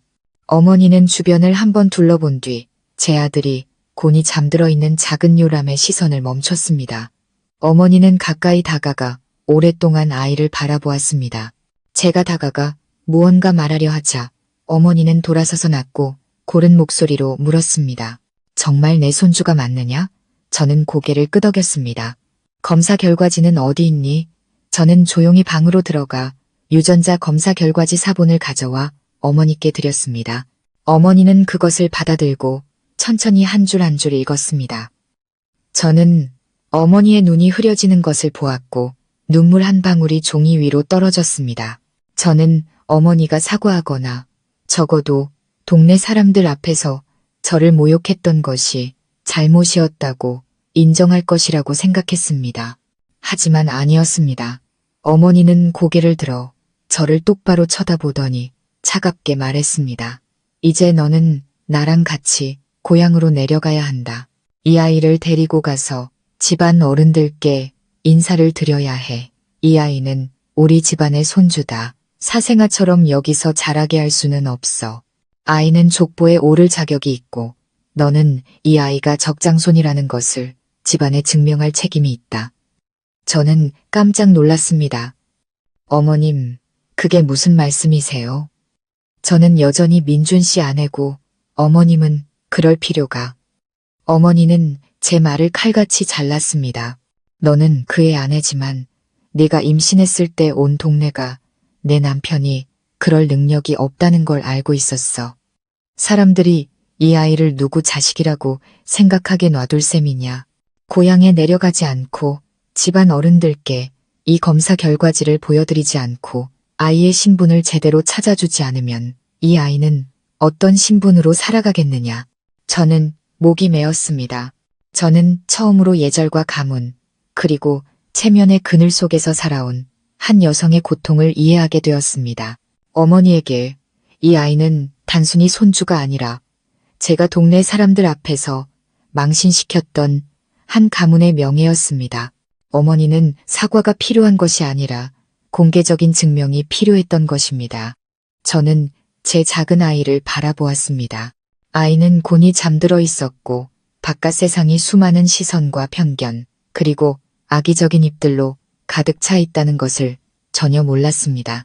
저는 아이의 작은 손을 꽉 잡고 어머니를 올려다보며 말했습니다.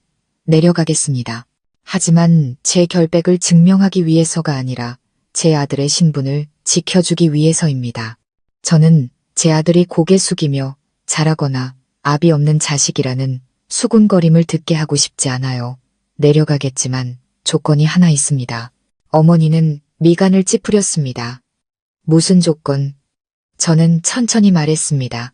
어머님께서 집안 어른들, 동네 사람들, 저를 모욕했던 모든 사람들 앞에서 어머님께서 오해하셨고 이 아이가 정식 손주이며 제가 배신하지 않았다고 명확하게 말씀해 주셔야 합니다. 어머님께서 그렇게 하실 용기가 있다면 저는 내려가겠습니다. 그렇지 않다면 죄송하지만 저는 지옥을 거쳐오고도 무너지지 않은 한 엄마의 모든 자존심을 걸고 제 아이를 키우겠습니다. 어머니는 저를 아주 오랫동안 바라보았습니다. 그 눈빛, 한때 경멸과 멸시로 가득했던 그 눈빛에 문득 무언가 다른 것이 스쳐 지나갔습니다. 더 이상 오만하지도 아직 뉘우치지도 않았지만 인정하는 듯한 눈빛이었습니다. 마침내 어머니는 한숨을 쉬며 고개를 끄덕였습니다. 알겠다. 그렇게 아마 그날 아침 저는 평소보다 일찍 일어났습니다. 아이가 칭얼거려서도 피곤해서도 아니었습니다. 밤새 한숨도 자지 못했기 때문입니다. 바로 제 시어머니가 동네 사람들 한가운데서 저를 부끄러움을 모르는 여자라고 소리쳤던 그 고향으로 돌아가기 전날 밤, 제 아들을 시댁 가문의 명예를 증명하는 물건처럼 집안 어른들 앞에 선보여야 하는 전날 밤. 아이러니하게도 한 엄마의 명예는 유전자 검사 결과지 한 장으로 맞바꿔야 했습니다. 저는 곤히 잠든 아이를 바라보았습니다. 작고 규칙적인 숨소리가 제 심장에서 똑딱이는 시계 소리 같았습니다. 아무 잘못도 없는 작은 생명이지만 지난 몇 달간 제 등 뒤에서 수군거리던 말들의 중심에 있었습니다. 저는 조용히 아이를 안아올려 무슨 일이 있어도 절대 놓지 않겠다는 듯 가슴에 꼭 껴안았습니다. 민준 씨는 일찌감치 짐을 다 챙겨두었습니다. 그는 오늘의 여정이 매년 하던 제사를 지내러 가는 것이 아니라 자존심과 왜곡된 진실 그리고 은밀한 상처들을 조건부로 화해시키는 자리라는 것을 알고 있었습니다. 제가 문을 나서자 시어머니가 이미 기다리고 있었습니다. 어머니는 짙은 보라색 한복을 입고 있었고 표정은 차분했습니다. 너무 반갑지도 너무 차갑지도 않았습니다. 저를 보자 어머니는 그저 고개를 끄덕이며 말했습니다. 제사 시간에 늦지 않게 차에 타거라. 고향으로 가는 길 아무도 말을 꺼내지 않았습니다. 민준 씨가 운전했고 저는 뒷좌석에서 아이를 안고 시어머니는 옆자리에 앉았습니다. 차 안의 공기는 끈적했고 마치 한마디만 잘못해도 모든 것이 터져버릴 것 같았습니다. 우리는 집안 어른들이 모두 모여 제사 준비를 하고 있을 때 마초 집에 도착했습니다. 마당에는 친척들이 가득 앉아 있었습니다. 어떤 사람은 제사 음식을 차리고 어떤 사람은 설거지를 하고 어떤 사람은 앉아서 잡담을 나누고 있었습니다. 하지만 우리 차가 대문 안으로 들어서자마자 모든 시선이 즉시 우리 세 사람에게 쏠렸습니다. 아무도 말을 걸지 않았고 수군거리는 소리만 들렸습니다. 어머, 저기 큰며느리 아니야? 애 아빠가 누군지 모른다던 그 사람. 응, 근데 여긴 왜 온 거래? 낯짝도 두껍지. 저는 아들을 품에 더 꽉 껴안았습니다. 아이는 긴장된 분위기를 느낀 듯 몸을 뒤척이며 제 목에 파고들었습니다. 작은 손이 안전한 곳을 찾듯 제 옷을 잡았습니다. 저는 아이의 이마에 가볍게 입을 맞추고 마음속으로 속삭였습니다. 엄마는 두렵지 않아. 너도 두려워하지 마. 시어머니는 모든 친척들이 지켜보는 가운데 마당 한가운데로 걸어나갔습니다. 어머니는 종이 한 장을 꺼내 들고 또렷한 목소리로 말했습니다. 저는 이 집안의 전 종부 김정숙입니다. 오늘 모든 집안 어른들 앞에서 제 며느리 혜진이와 제 손주에 대해 공식적으로 드릴 말씀이 있습니다. 모두가 숨을 죽였습니다. 지난 시간 동안 몇 가지 오해로 인해 제가 며느리에게 부적절한 말을 했습니다. 저는 아이의 신분에 대해 의심했었습니다. 하지만 이제 두 곳의 공신력 있는 의료기관에서 받은 유전자 검사 결과를 통해 이 아이가 제 아들 민준이의 친자식이며 우리 집안의 적장손임을 확인하였음을 밝힙니다. 사람들이 웅성거렸습니다. 어떤 사람은 혀를 찼습니다. 정말이야? 아니, 남편이 사고 당했다며. 다른 사람이 말을 끊었습니다. 세상에, 그럼 큰 오해였네. 시어머니는 종이를 높이 들어 올리며 모든 소문을 막으려는 듯 덧붙였습니다. 제가 잘못했습니다. 제 며느리에게 사과합니다. 앞으로 이 일에 대해 더 이상 왈가왈부하지 않으시길 바랍니다. 저는 어머니의 사과를 기대하지 않았습니다.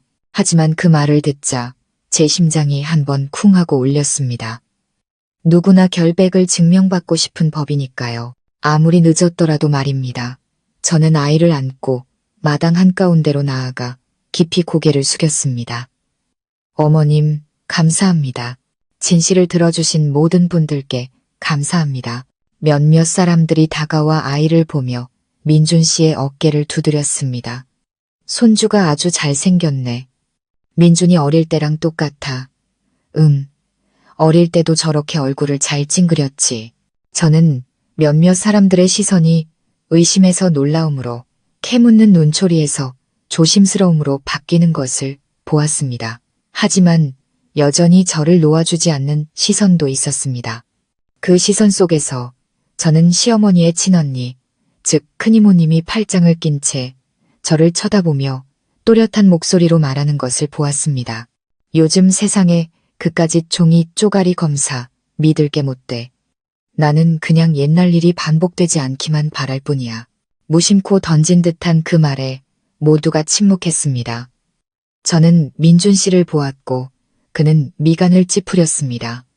시어머니는 얼굴이 창백해졌습니다. 큰이모님은 계속했습니다. 내가 속 시원하게 말해주지. 옛날에 정숙이, 그러니까 민준이 엄마도 남편이 멀리 군대가 있는 동안 애를 가졌었잖아. 온 동네가 그 사건을 아직도 기억하는데 그때도 의심하는 사람들이 있었지. 공기가 끈적하게 굳었고 모두가 숨을 멈췄습니다. 저는 시어머니를 돌아보았습니다.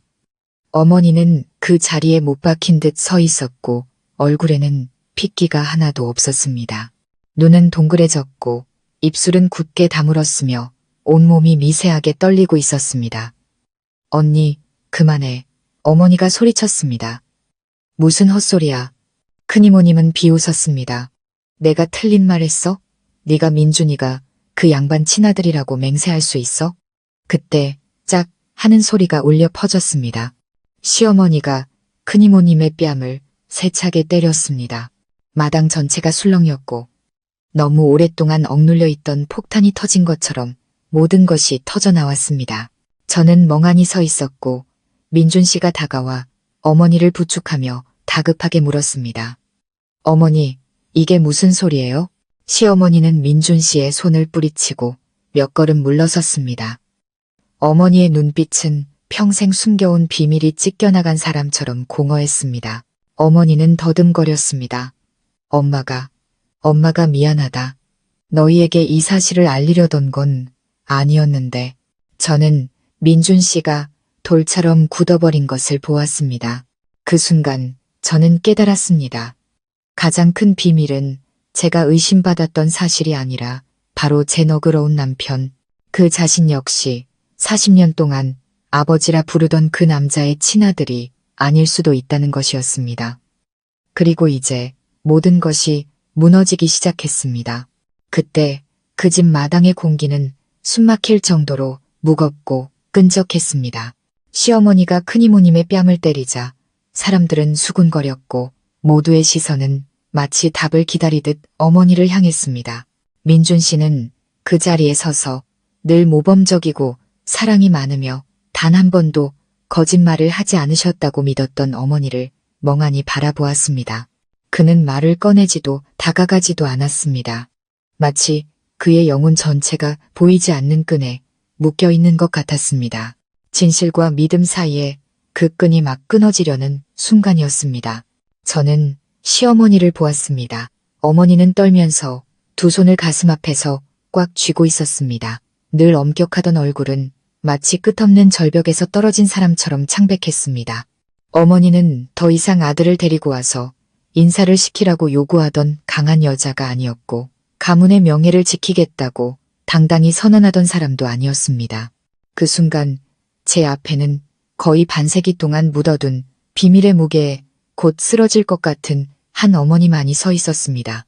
마침내 어머니는 고개를 들었고 눈에는 눈물이 그렁그렁했습니다. 그래, 엄마가 수십 년 동안 숨겨왔다. 이 비밀을 무덤까지 가져가려고 했어. 하지만 오늘 하늘이 더는 숨기지 못하게 하는구나. 어머니는 민준 씨를 향해 돌아섰고 그 눈빛은 안타까움으로 가득했습니다. 민준아, 너는 항상 엄마의 가장 큰 자랑이었지만 너는 내 아버지의 친아들이 아니란다. 수군거리는 소리가 다시 커졌습니다. 저는 민준 씨가 멈칫하는 것을 보았습니다. 그의 눈빛은 텅 비었고 입은 벌어졌지만 아무 소리도 내지 못했습니다. 그는 한 걸음 물러섰고 저는 그의 곁으로 다가가 손을 꽉 잡았습니다. 그의 손은 얼음장처럼 차가웠고 미세하게 떨리고 있었습니다. 시어머니는 깊은 숨을 들이마신 후 목소리는 쉬었지만 또렷하게 이야기하기 시작했습니다. 마치 한 글자 한 글자가 어머니의 심장을 베는 칼날 같았습니다. 그 해에 내 아버지는 멀리 군대에 갔고 몇 년 동안 소식이 없었어. 엄마는 텅 빈 집에서 혼자 살았고 청춘은 얼어붙은 것 같았지. 그러다 어느 날 장에 갔다가 한 남자에게 몹쓸 짓을 당했단다. 경찰에 신고하려 했지만 소문이 두려웠어. 엄마는 조용히 집으로 돌아와 아무에게도 말하지 않았지. 그리고 임신을 했어. 지우려고 했지만 수술대에 누웠을 때 차마 그럴 수가 없었어. 엄마는 아무도 모르게 너를 낳았단다. 그때 내 아버지가 갑자기 돌아오셨어. 엄마는 더 이상의 수모를 견딜 수 없어서 그분께 비밀을 지켜달라고 애원했고 그분은 너를 친아들처럼 키우기로 받아주셨단다. 저는 이 말을 들으며 어느새 눈물을 흘리고 있었습니다. 저는 민준 씨의 손을 더 꽉 잡았습니다. 그는 여전히 움직이지 않고 조용히 서 있었습니다. 그의 눈은 울면서 고백하는 어머니를 똑바로 바라보고 있었습니다. 어떤 자식도 듣고 싶지 않은 말을 어머니는 계속했습니다. 엄마는 그 남자를 사랑하지 않았어.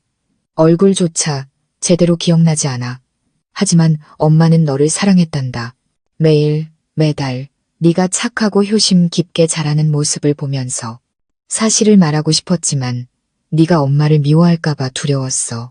그리고 가장 두려웠던 건 네가 더 이상 엄마를 엄마로 여기지 않을까봐. 민준 씨는 거친 숨을 내쉬었습니다.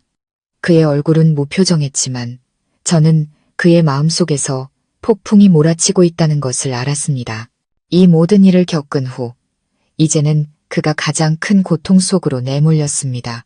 성실하게 살아온 아들이, 어머니와 아버지를 사랑해온 아들이 40년 동안 아버지라 부르던 분과 피 한 방울 섞이지 않았다는 사실을 갑자기 알게 된 것입니다. 그리고 그가 미덕의 상징이라고 생각했던 어머니가 사실은 평생 고통을 숨겨온 피해자였다는 것을 아무도 말을 꺼내지 않았습니다. 마당은 완전히 조용했습니다. 저는 정원 밖 바나나 잎 사이로 스치는 바람 소리, 아이들이 뛰어다니는 발소리, 부엌에서 나는 그릇 소리까지 똑똑히 들을 수 있었습니다. 한참 후에야 민준 씨가 입을 열었습니다. 그의 목소리는 심하게 잠겨 있었습니다. 어머니, 전 어머니를 원망하지 않아요. 어머니는 잘못이 없으세요. 어머니는 피해자셨고, 저를 사람답게 키워주셨고, 올바르게 사는 법을 가르쳐 주셨어요. 어머니는 영원히 제 어머니세요. 시어머니는 큰 소리로 울며 주저앉았습니다. 민준 씨가 달려가 어머니를 부축하고 어린아이처럼 품에 안았습니다. 주변 사람들은 숨을 죽이다가 차례로 고개를 끄덕이며 한숨을 쉬었습니다. 눈물을 닦는 사람도 있었습니다. 저는 모든 것이 녹아내리는 것을 느꼈습니다. 의심, 원망, 명예, 수치심의 그 굴레가 모두 그 포옹 속에서 녹아내리는 것 같았습니다. 용서의 포옹, 너그러움의 포옹, 그 어떤 것으로도 깨뜨릴 수 없는 신성한 모성애의 포옹. 그날의 제사는 명예를 과시하는 자리가 아니라 진실과 사랑을 고백하는 자리가 되었습니다. 제 아들은 종손으로서 직접 족보에 이름을 올렸습니다. 시어머니는 손주를 품에 안고 눈물을 흘렸습니다. 어머니는 이것이 하늘이 주신 가장 큰 선물, 고통이 아닌 사랑에서 온 진정한 손주라고 말했습니다. 그날 밤 저는 민준 씨 곁에 그의 아버지가 남기신 낡은 나무 의자에 앉아 있었습니다. 그는 제 어깨에 머리를 기대고 길게 한숨을 쉬었습니다. 있잖아. 나 사고 당했을 때 내 인생은 끝났다고 생각했어. 더 이상 남자가 아니라고 느꼈지. 그런데 당신이 임신했어. 처음엔 충격이었는데 알고 보니 나를 다시 일으켜 세운 유일한 희망이었어.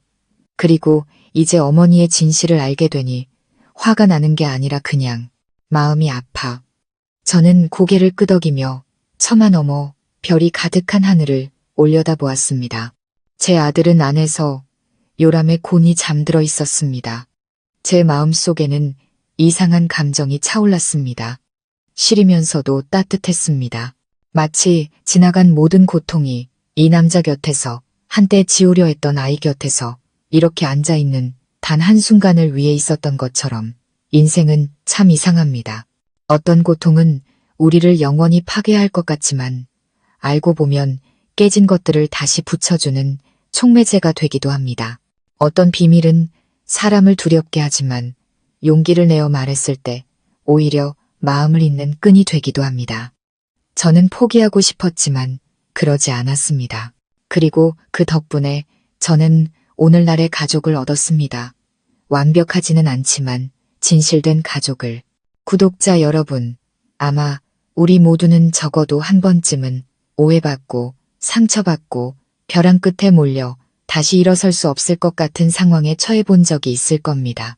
하지만 이 이야기를 통해 우리는 진실이 아무리 고통스러워도 항상 마주해야 할 대상이라는 것을 깨닫게 됩니다. 우리가 고통과 기억, 그리고 과거의 실수에 맞설 용기가 있을 때에만 우리는 자신의 두 발로 앞으로 나아가고 폭풍 우치는 세상 속에서 고개를 들 수 있습니다. 민준 씨는 사고 후에도 무너지지 않았고 혜진 씨는 누구도 받아들이지 않을 것 같았던 아이를 포기하지 않았습니다. 그리고 수십 년간 고통을 안고 살았던 시어머니는 평생 두려워했던 진실을 말할 용기를 냈습니다. 어쩌면 가족이란 폭풍우가 없는 곳이 아니라 그 모든 폭풍우가 지나간 후에도 우리가 여전히 돌아가기를 선택하고 서로의 손을 잡고 함께 나아가며 서로를 가족이라는 두 글자로 부르는 곳이 아닐까요? 이 이야기에서 얻을 수 있는 교훈은 인생에서 완벽한 사람은 없지만 우리가 마음을 열고 이해하고 용서할 줄 안다면 모든 상처는 결국 아물게 된다는 것입니다. 한순간의 모습만으로 누군가를 성급히 판단하지 마십시오. 소문 때문에 사랑하는 사람에게 등을 돌리지 마십시오. 그리고 절대로 자존심과 체면이 진실된 감정을 압도하게 두지 마십시오. 마지막으로 저희 가족 이야기 채널은 이 이야기를 끝까지 인내심을 갖고 들어주신 모든 구독자 여러분께 진심으로 감사의 말씀을 드립니다. 오늘 이야기가 의미 있었다면 구독 버튼과 알림 설정을 눌러주셔서 이처럼 감동적이고 깊이 있는 다음 이야기들을 놓치지 않으시길 바랍니다. 삶의 숨결이 깃든 이야기, 마음을 울리는 이야기로 다시 찾아뵙겠습니다. 구독자 여러분 모두 항상 건강하시고 평안하시며 남은 모든 날들을 진정으로 행복하게 보내시길 바랍니다. 사랑할 줄 아는 마음에 가닿는 곳, 가족 이야기였습니다.